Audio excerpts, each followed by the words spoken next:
What is up, guys? It is TKO Smokey, and today I'm going to show you the best controller setup for MX bikes. Before we get started, you should know that I am using an Xbox controller. You can basically do the same thing with a PlayStation controller too, so you can watch this video. It still applies to you. Um, but what do you think of that tune that I got before the video, man? Like, my buddy sent that to me the other day, and I'm just pumped on it. It's just like an original little piece of music. And I just think it's so funny when it's like TKO Smokey. But yeah, shout out to James Murley for hooking me up with that. And guys, if you've been finding these videos super helpful and have been enjoying the content, please smash that like button for me and subscribe if you haven't already. Also, I just released some new merch down in the description. Check it out. It's the Moto Gamer merch. Support the Moto gaming community. A bunch of cool shirts, mugs, phone cases, anything like that. So really appreciate your support with that. So don't forget to check that out as well. But let's get into this controller setup.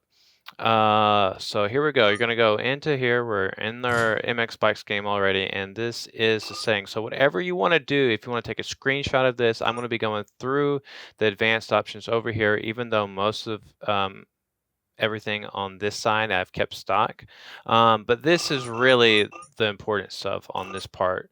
Um, you want to make sure that the top one, the lean, is on your left stick, and then you want to make sure everything is this little circle right here. Obviously, I have my throttle on the right, trigger, brake, front brake on the left, my rear brake on the A button on the Xbox controller, the clutch on the left bumper, and the rider leaning forward and backwards, all on my right stick. I control it all over here.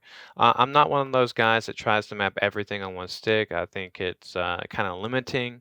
Also, I don't run joint brakes. Some people prefer it, but I think you kind of lose your controllability of the actual bike when you're playing. So check that out. I have everything set to smooth except maybe the first three. Um, Throttle, brake, um, and you could actually, maybe if you're just now starting, maybe put those on smooth, but everything else, the rear brake, clutch, everything like that is all set up on smooth. I think just maybe my clutch is on smooth. Everything else is off though. So keep that in mind. I do have my rumble on. A lot of people turn it off, but I just don't feel like I can tell when the section's rough or anything like that when the rumble's turned off. So we're going to go over here, input 2, and this is shifting up and down, and I have it on my B and X button.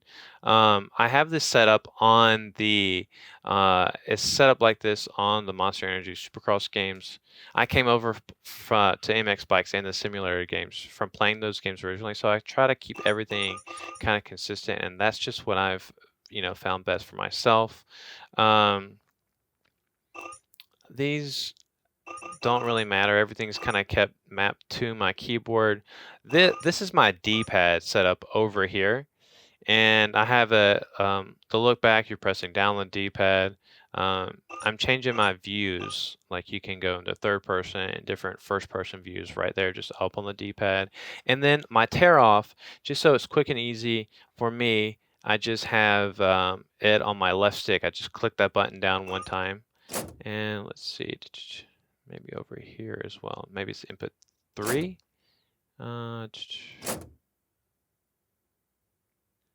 Over here somewhere. But we'll just keep moving forward. So this is a really cool camera setup. Because I know one of the things that really bugged me when I first started playing this game is I didn't have a good camera, a free roam camera setup when you're trying to get cool clips, make cool edits. And shout out to Vox Machine for hooking me up with this. He also helps with the Aerial Supercross series. He streams the 450s. I stream the 250s.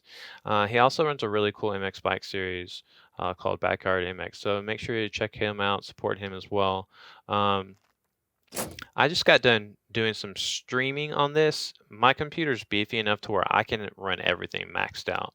But so mess around with this. This is really just going to affect, the smoothness of your gameplay right here. And if you don't have a very beefy computer, maybe take these down a little bit. But I can actually most of the time I run everything on high. Um, Nothing too crazy over here. And I ride first person. When I first started playing this game, I rode third person coming from the arcade style motocross games. And I played it in third person for maybe the first couple of months. And honestly, I can't remember who actually told me to play in first person, but honestly, it took about a couple of weeks to really get used to it, but this is my first person setup. So I know a lot of you guys do want to learn how to play in first person, and this setup I've found works really good for me. If you're going to be doing the first person, have your lock to bike turned all the way off. And these are my setups right here. I suggest that if you are just now getting the game, please take the lean help off. You don't want the lean help on. Um, it'll just make you a better player in the game. I recently just started playing with a rider dab, and I had that turned off for the longest time. And my friend Cody Hall, he was like, "Dude, you need that rider dab." So put that in there. It's really helpful, especially in the outdoors when you kind of get huck-a-buck everywhere, and it kind of just, you know, there's mixed feelings on whether you use the rider dab or not. But obviously, um, it's all preference thing. So I have that on. So we'll go back through here. I also have the stand on my right bumper, my right joystick. I have when you click that, that's the stand up button. But yeah, guys, that's my controller setup, and I think that works the best out of all the setups that I've had so far. So if you have any questions, just hit me up in the comments. I'll have all my links to my social media down there. And again, guys, if you found this video helpful, please smash that like button and subscribe. And until the next video, guys, I'll talk to you soon.